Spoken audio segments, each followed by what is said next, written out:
에스겔 18장 23절부터 32절입니다. 구약성경 1176쪽입니다. 한 절 제가 읽고 한 절 다음 세대 읽고 한 절 온 회중이 함께 읽습니다.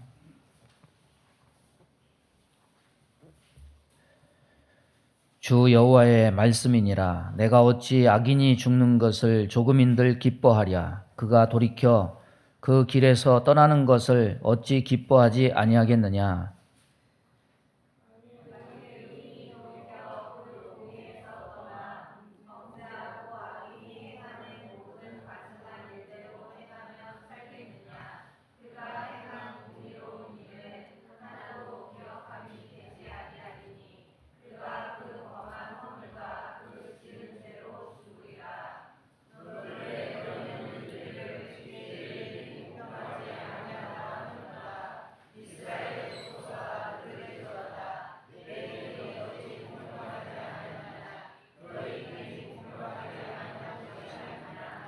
만일 의인이 그 공의를 떠나 죄악을 행하고 그로 말미암아 죽으면 그 행한 죄악으로 말미암아 죽는 것이요.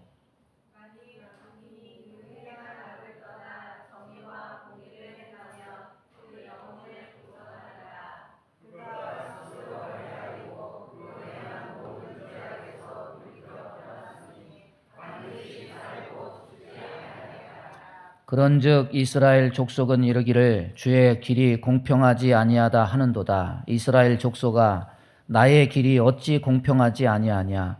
너희 길이 공평하지 아니한 것이 아니냐.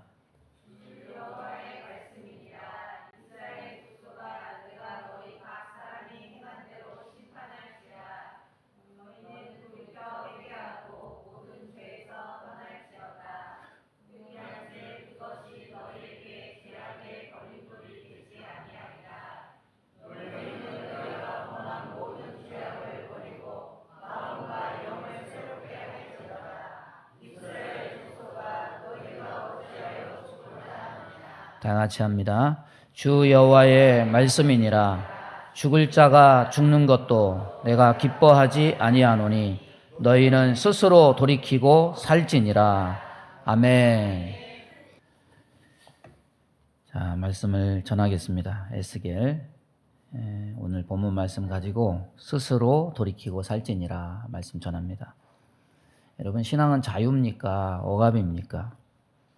우리는 생각으로는 논리로는 자유다 이렇게 말하면서 현실적인 삶에서 신앙이 부담이고 억압으로 느껴지는 사람들이 많습니다. 죄에서 우리를 해방했다 말하지만은 실제로는 구속받는 것처럼 압박이라고 느끼는 사람들이 있습니다. 애굽에서 노예 생활하던 이스라엘 백성에게 있어서 가장 큰 문제는 뭐였냐면 그 노예 생활을 벗는 겁니다. 그래서 그들은 하나님께 부르짖습니다.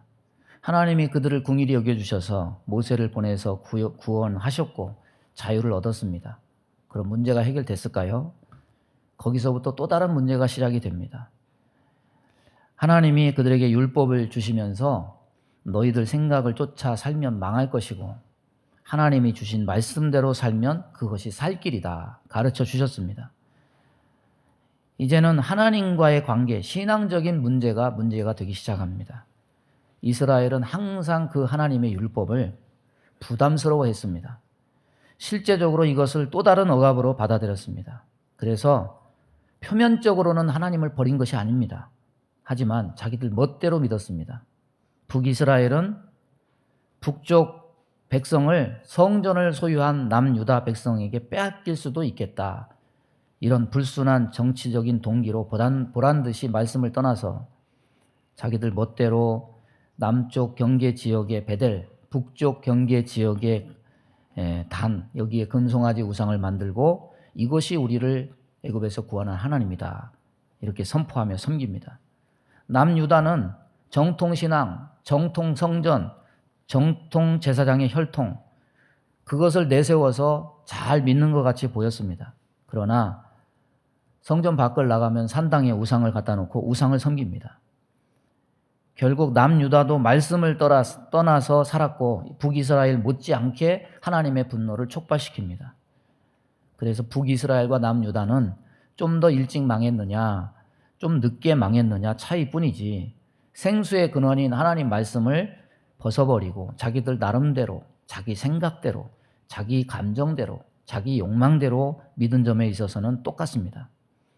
따라서 이스라엘 역사를 보면 분명히 괴롭고 힘들어서 구원해달라고 해서 하나님이 구원해 주셨지만은 구원 이후에 오히려 구원받은 삶에 순응하지 못하고 구원해 주신 구원의 길에서 자기들 스스로 억압이 싫다고 이탈해버려서 망한 그런 모순을 보게 됩니다.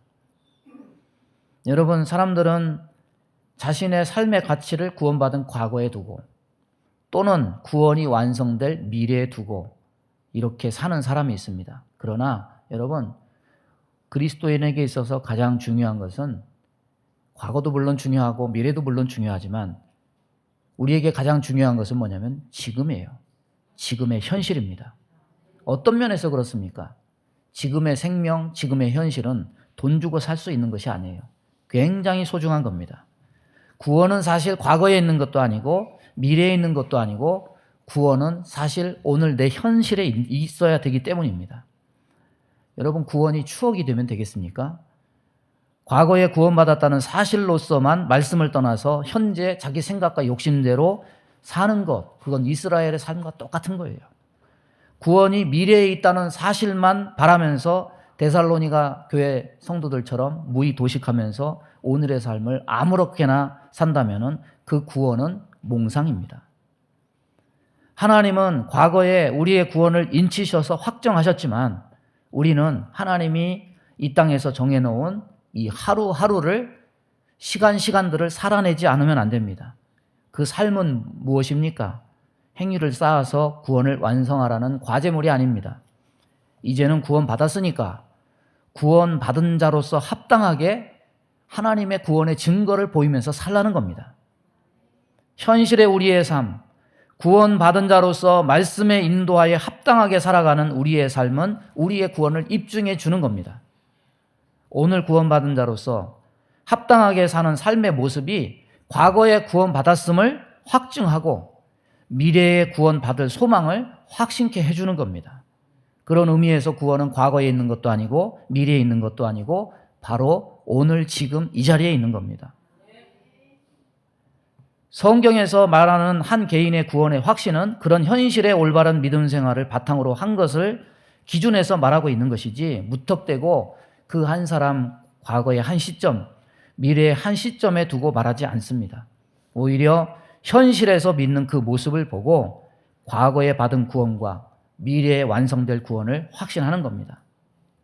현실의 삶이 이토록 중요한데 자꾸 사람들은 구원의 중요성을 과거나 미래에만 두려워하고 현실에서는 구원을 이루어가는 삶이 아니라 오히려 믿음이 현실에 요구하는 것들에 대해서 세상에서 마음껏 살 수 있는 자신의 욕망과 자유를 억압하는 것으로 여기거나 불만족스러워합니다. 구원은 과거나 미래로만 밀어놓고 현실은 엉뚱한 상상과 욕망 속에 사는 거죠. 이스라엘이 그러한 것처럼 이것은 분명 어제 오늘 일이 아닙니다. 여러분, 죄의 특징 중에 하나가 뭔지 아십니까? 은밀한 거예요. 은밀한 거예요. 아무도 모르겠지. 죄 짓는 사람도 자존심은 있어요. 여러분, 연쇄살인범, TV에 나오는 사람들 보면은 뒤집어 쓰고 어떤 사람은 뻔뻔하게 막 눈으로 째려보고 다 그 왜 그런 줄 아십니까? 자존심이 있어서 그래요. 사람들 이목이 두렵거나 내 정체성을 그런 식으로 드러내기 싫기 때문입니다. 그래서 죄는요, 생각이든 행동이든 드러나지 않게 은밀하게 합니다. 아무도 모르겠지.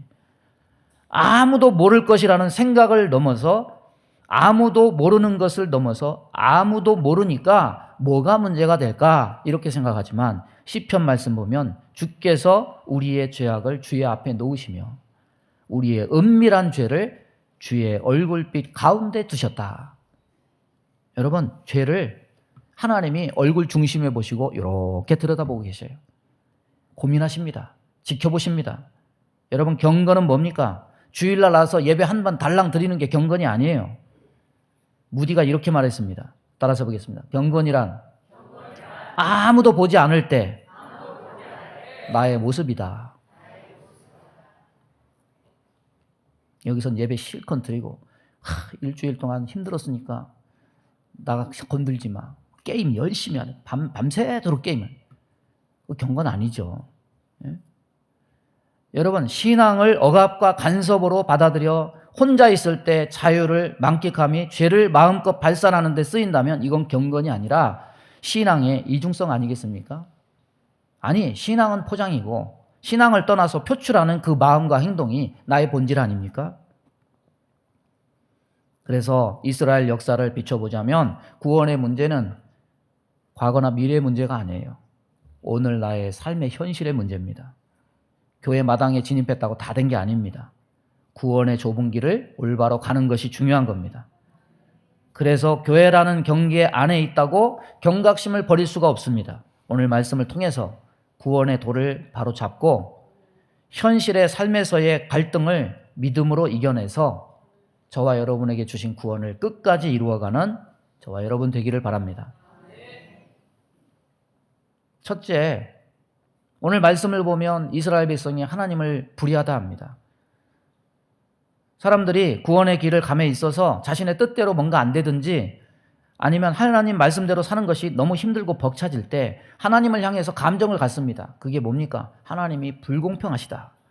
우리가 겉으로는 하나님 말씀에 잘 순응하는 것 같아도 실제 뚜껑을 열고 보면 하나님을 향해서 뭔가 반감, 불공평하다, 불만족스럽다 이런 감정을 가질 때가 많습니다. 성경의 선지자들이 다 이렇죠.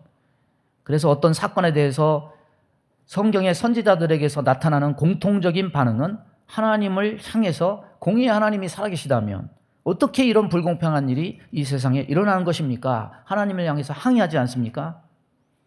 포로 중에 있었던 이스라엘 백성들이 하나님을 향해서 가졌던 반감, 하나님을 향해서 불공평하다고 말하는 이유 어디 있었을까요? 오늘 18장 2절 말씀 보면 아버지가 신포도를 먹었으므로 그 아들의 이가 시다. 말하자면 자신들의 나라가 망해서 이렇게 포로 중에 끌려온 이 고난을 당하는 것은 우리 죄가 아니라 조상들의 업보를 우리가 받은 거다. 우리는 죄를 안 지었는데 멀쩡한데 왜 우리는 잘못한 조상들을 징벌하지 않고 하나님을 잘 섬기고 있는 우리가 그 죄값을 대신 받아야 되는가? 그러므로 하나님은 공평치 못하다. 하나님을 향한 이런 불평과 반감이 포로 잡힌 자들 사이에 있었습니다. 여러분, 하나님이 그 불평과 반감과 항의를 나타내는 이들을 향해서 뭐라고 말씀하십니까? 20절 보면 범죄하는 그 영혼은 죽을지라 아들은 아버지의 죄악을 담당하지 아니할 것이요 아버지는 아들의 죄악을 담당하지 아니하리니 의인의 공의도 자기에게로 돌아가고 악인의 악도 자기에게로 돌아가리라. 이스라엘이 고난당하는 것 조상들 때문에 그런 것이 아니라는 겁니다. 다 포로에 끌려온 것도 조상 때문에 그런 것이 아니라 자기 죄 때문에 자신들이 고난을 당한다는 것을 말씀하고 있습니다. 이스라엘 백성들은 조상 탓만 하고 있지 정작 자신이 어떤 죄 때문에 이곳에 끌려왔는지를 전혀 깨닫지 못해요. 과연 하나님이 불의하시냐? 과연 하나님이 불공평하시냐? 아니라는 겁니다. 여러분, 오늘날 하나님이 주신 구원의 길은 어떻습니까? 하나님이 우리에게 주신 구원의 길은 해방이 아니라 율법과 말씀이라는 또 다른 억압으로 우리를 얽어매시고자 함인가? 과연 누가 불의하고 누가 불공평한 것인가? 25절 말씀 보면 이렇게 말합니다. 그런데 너희는 이르기를 주의 글이 공평하지 아니하다 하는도다. 이스라엘 족속아 들을지어다. 내 길이 어찌 공평하지 아니하냐? 너희 길이 공평하지 아니한 것이 아니냐? 대개 보면 하나님이 불공평하다 생각하는 사람들은 자기가 불공평한 요구를 하는 경우가 많아요. 여러분, 게임을 하는데 반칙을 하면서 심판이 봐주지 않는다고 심판에게 불공평하다고 막 항의하면 어떻게 됩니까? 그거 빨간 딱지죠. 본문의 이스라엘 백성들은 자신들이 공평치 않은 길을 가고 있었습니다. 그럼에도 불구하고 그걸 깨닫지 못하고 보지 못하고 조상들 죄 때문에 하나님이 자신들을 그렇게 대하는 것이다. 고난을 당하게 된 것이다. 피해의식만 가지고 있어요. 여러분, 사람들은 믿음 생활 착각하는 경우도 있습니다. 어떤 틀도 없는 자유로운 생활이라고 착각을 해요. 그렇지 않습니다. 우리의 구원은 하나님의 틀 안에서의 구원이지 하나님의 틀 밖에서의 구원이 아닙니다. 도로에 나가서 차를 몰면 어떤 법의 지배를 받냐면 도로교통법의 지배를 받아요. 차 타고 간다고 마음껏 한다고 역주행하고 빨간불에 주행하고 이거는 위험한 것이고 이건 반칙이에요. 믿음 생활도 똑같습니다. 믿음 생활의 틀을 벗어버리면 그것이 사망길이고 믿음 생활의 틀을 가져야 그것이 생명이고 믿음 생활의 틀을 벗어버리면 그것은 사망길입니다. 그래서 로마서에 보면 너희가 육신대로 살면 반드시 죽을 것이로되 영으로서 몸의 행실을 죽이면 살 것이다. 하나님을 떠나서 예수 믿는다고 자유로워졌다고 죄에서 해방되었다고 이제는 내 맘대로 독불장군처럼 살 수 있느냐? 그렇지 않아요. 여러분, 우리는 가장 근본적인 사실은 우리를 지으신 이는 하나님이십니다. 우리에겐 다 뭐가 새겨져 있느냐? Made in God. 하나님이 만드셨다. 이게 찍혀가지고 이 세상에 나온 거예요. 우리는 하나님 주신 것으로 하나님 관리하에 살고 있습니다. 하나님이 지구라는 환경을 우리에게 허락하셔서 사용료 한 푼 안 내고 공짜로 살고 있어요. 그런데 편리하게 한다고 좋게 한다고 지구를 열탕으로 만든 주범은 하나님이 아니라 인간이에요. 이 지구 변화, 지구 온난화, 지구 열탕화는 주범이 누구냐? 인간입니다. 인재입니다. 범죄에서 영원히 하나님과 살 기회를 잃었지만은 하나님에 의해서 끝까지 영생하며 함께 살자고 하나님은 기회를 주셨습니다. 끝까지 살 수 있는 영생하도록 생존할 설명서인 말씀을 살라고 주셨어요. 그런데 예수 믿으면서 생산지 표시 없는 사람으로 살아요. 자기가 스스로 태어나고 스스로 존재하는 마냥 하나님처럼 살아요. 하나님 주신 것으로 살고 있으면서 자기 스스로 얻은 것이라고 여기며 삽니다. 하나님에 의해서 끝까지 영생하며 살라고 주신 말씀을 자기 자유를 간섭하는 억압으로 받아들이고 하나님이 불의하다고 불평하며 삽니다. 여러분, 하나님이 왜 믿음 생활에 틀을 주셨습니까? 내가 없으면 안 될 것 같아서? 여러분, 저와 여러분이 없으면 뭐가 안 돌아갑니까? 착각을 깨세요. 나 없어도 이 지구는 잘 돌아가고요. 어떤 사람조차 눈 하나 깜짝 안 해요. 하나님이 우리를 부르시고 택하시고 믿음 생활의 틀을 주신 것은 나를 억압하기 위함이 아니라 나를 살게 하기 위함입니다. 그것만이 살 길이기 때문에 주신 겁니다. 우리의 잘못은 이스라엘 백성이 자기 자신들의 잘못을 깨닫지 못함 같이 믿음의 틀을 주신 이유를 망각하고 있기 때문이에요.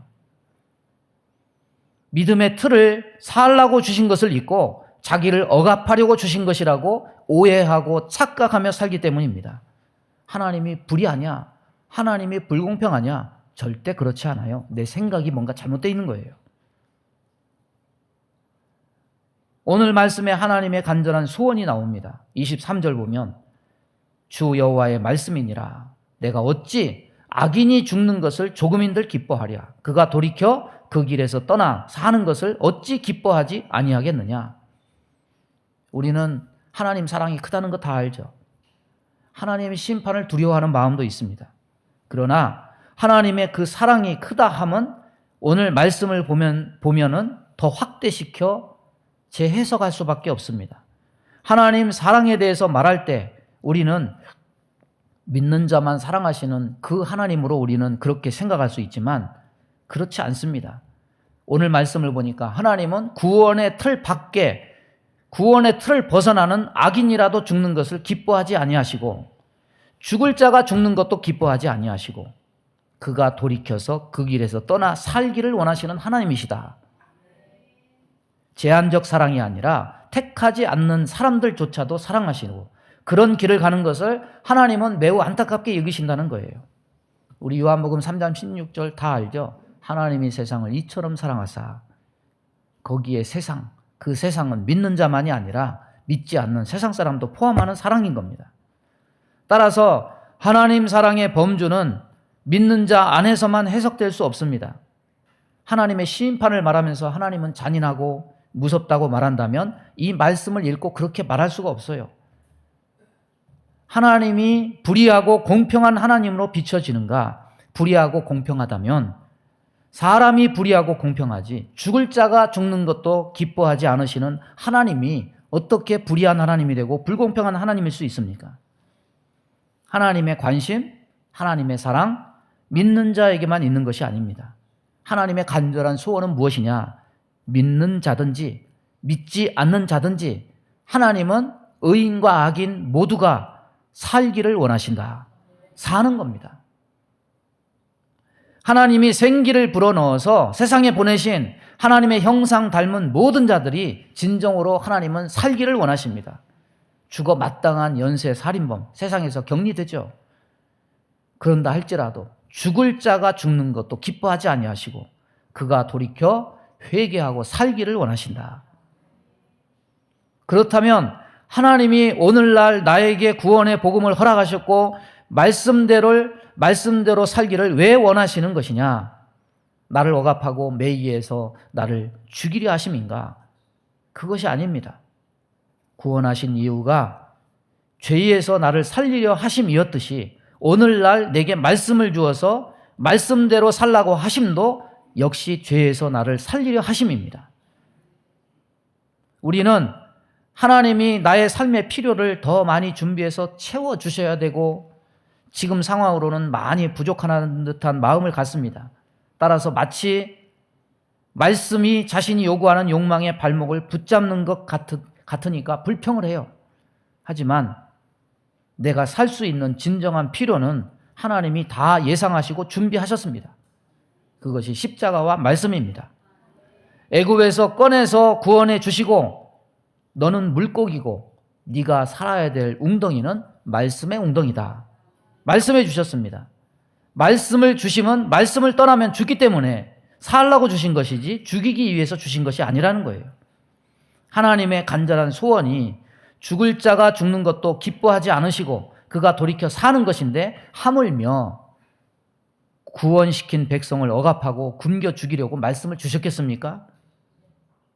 불평하는 이유는 왜 그러냐? 하나님의 간절한 소원을 망각했기 때문이에요. 말씀이 나를 살린다는 생각을 잊어버렸기 때문입니다. 세상적인 방법으로 살아보겠다고 생각하기 때문에 일어납니다. 하나님은 살리려고 구속하셨고 살리려고 말씀을 주셨는데 인간은 육만 살았다고 환호성을 지르고 육만 살겠다고 말씀을 벗어버리고자 합니다. 그래서 믿음의 틀에 자신을 맞추는 것이 아니라 자신의 이기심과 탐욕과 본능과 눈에 보이는 세상에서 뭔가를 하나님의 제한받지 않고 이루어 보려는 마음을 가지게 되니까 생기는 거예요. 말씀대로 살려니 자꾸만 그 말씀이 내 욕구를 제한하니까 짜증이 나는 거예요.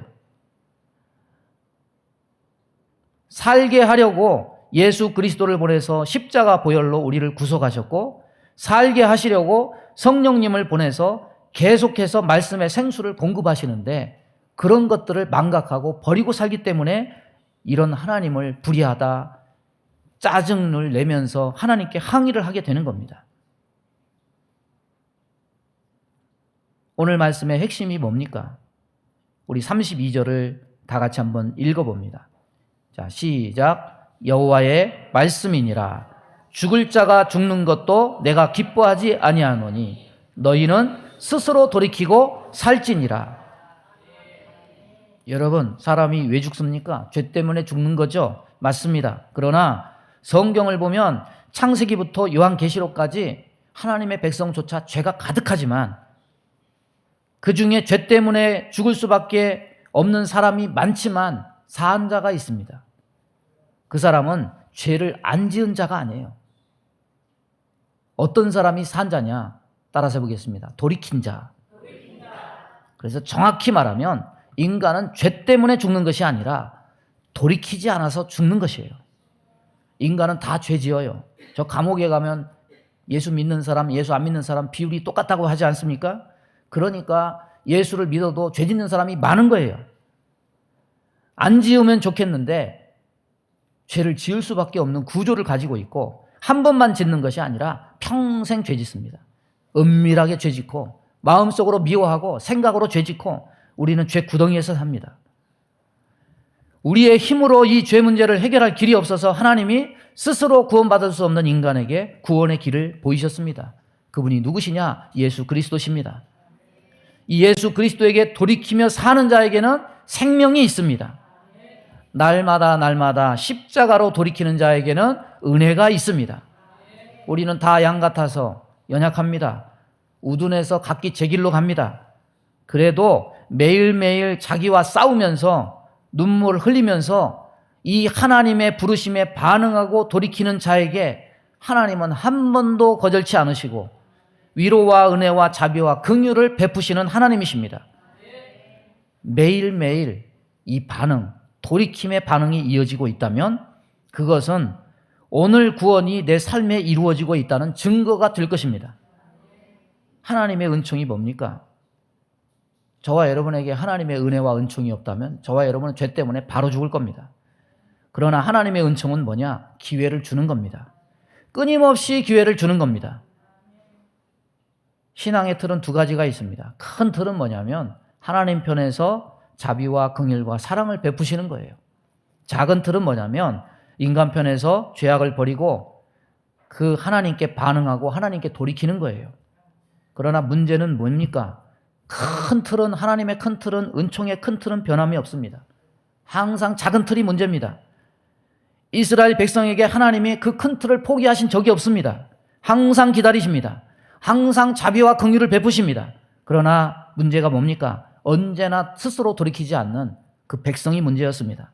오늘날도 똑같습니다. 25절에 내가 어찌 악인이 죽는 것을 조금인들 기뻐하랴. 죽을 자가 죽는 것도 내가 기뻐하지 아니한다. 하나님은 항상 기다리십니다. 하나님의 사랑이 변함이 문제가 아닙니다. 인간이 완악해서 돌이키지 아니함이 문제입니다. 하나님을 찾지 않고 하나님을 외면하고 스스로 살려는 인간의 습성이 문제입니다. 구약의 이스라엘 백성들은 죄 때문에 구원받을 길이 없어서 망한 것이 아니라 하나님을 올바로 찾지 않아서 망한 거예요. 하나님은 스스로 구원받을 수 없는 인간에게 자기 아들을 십자가에 못 박아서 구원의 길을 보이셨습니다. 그럼에도 불구하고 인간은 주님께로 돌이키지 않아요. 죄를 주께 가져가서 내놓을 마음이 없어요. 이게 인간의 완악함이고 강팍함이고 악함이에요. 말씀을 정리합니다. 과거에 받은 구원의 확신, 미래에 완성될 구원의 소망, 과연 우리에게 이 확신과 소망이 부족해서 신앙생활이 엉망이냐? 어느 정도 흔들림이 없다고는 말할 수가 없지만 직접적인 원인은 아닙니다. 신앙생활이 엉망인 것은 과거의 구원을 믿고 미래의 구원을 확신하는 것에 문제가 있는 것이 아니라 지금 내 현실에 내 사상과 마음속에 하나님의 말씀을 억압으로 받아들이고 그 틀을 벗어버리려는 생산지 표시도 없고 하나님 나라 국적도 없는 돌이킴이 없는 강팍한 마음에 있어요. 말씀의 생수를 떠나 있으면서 아무런 감각도 없고 덤덤한 마음 때문입니다. 이렇게 기후변화가 이렇게 있는데 옛날 같으면 회개운동이 벌써 일어났을 거예요. 그러나 무덤덤해요. 오늘날 그걸 보면서 야, 인간의 마음들이 참 완악해졌구나. 이미 믿음 안에 있지만 마음을 강팍해 하고 돌이키지 않는 우리의 모습 속에 결국에는 하나님의 백성이면서도 망할 수밖에 없었던 이스라엘 백성들의 모습이 그대로 투영되어 있다면 이것은 살 길이 아니에요. 이것은 죽을 길이에요. 여러분, 스스로 돌이키고 살지니라 하나님께 반응하시기 바랍니다. 저와 여러분 마음을 하나님께 보이시기 바랍니다. 우리의 심령에 있는 죄를 하나님의 성령의 은혜로 온전히 발견하고 주님 앞에 돌아서는 은혜가 있기를 바랍니다. 그것이 오늘날 우리의 구원의 증거가 될 것입니다. 이런 은혜가 저와 여러분 가운데 함께하기를 주님의 이름으로 축원합니다. 기도하겠습니다. 하나님 아버지, 우리는 주 앞에 죄인입니다. 아버지, 행동으로도 죄를 짓고 생각으로도 죄를 짓습니다. 은밀한 죄를 지으면서 사람의 눈을 피해가면서 아무도 모를 것이라고 생각하면서 하나님조차 이것을 알지 못할 것이라고 그렇게 생각하면서 우리는 죄를 짓습니다. 하나님, 우리를 죄에서 구원하여 주옵소서. 주의 보혈이 우리의 죄를 씻는 방법임을 믿습니다. 주의 말씀이 우리가 돌이키는 귀한 하나님이 주신 생명의 말씀임을 믿습니다. 주의 말씀을 들을 때마다 주님의 보좌 앞에, 그리스도의 보혈 앞에 우리의 죄를 내놓고 씻어서 은혜의 보좌 앞에 담대히 나가서 날마다 구원의 증거가 풍성한 주의 백성 되게 하여 주옵소서. 우리 마음 가운데 원망, 불평, 시기, 질투, 미움, 다툼, 이간질하며 불순종, 불신앙케 하며 불안, 조조, 염려, 근심, 두려움을 주는 모든 어둠은 다 떠나갈지어다. 성령님, 우리의 생각을 주님께서 돌이켜 주옵소서. 우리의 마음에 완악한 마음과 교만한 마음을 제거시켜 주옵소서. 하나님이 불의한 하나님이 아니요 내 생각이 잘못되었고 완악하고 강팍함을 깨닫게 하여 주옵소서. 그리하여 돌이킨 증거를 통해서 겸손하여지고 온유하여지고 하나님의 나라를 온전히 경험하는 자들 다 되게 복내려 주옵소서. 몸이 연약한 곳에 손을 얹고 기도합니다. 손을 얹은 곳마다 보혈로 씻어 주옵소서. 예수 이름으로 명하노니 모든 병만은 다 떠나갈지어다. 영과 육이 강건해서 죄짓지 말고 죄의 병기가 되지 말고 의의 병기가 되어서 하나님께 영광 돌리는 귀한 삶이 되게 복내려 주옵소서. 예수님의 이름으로 기도하옵나이다. 아멘.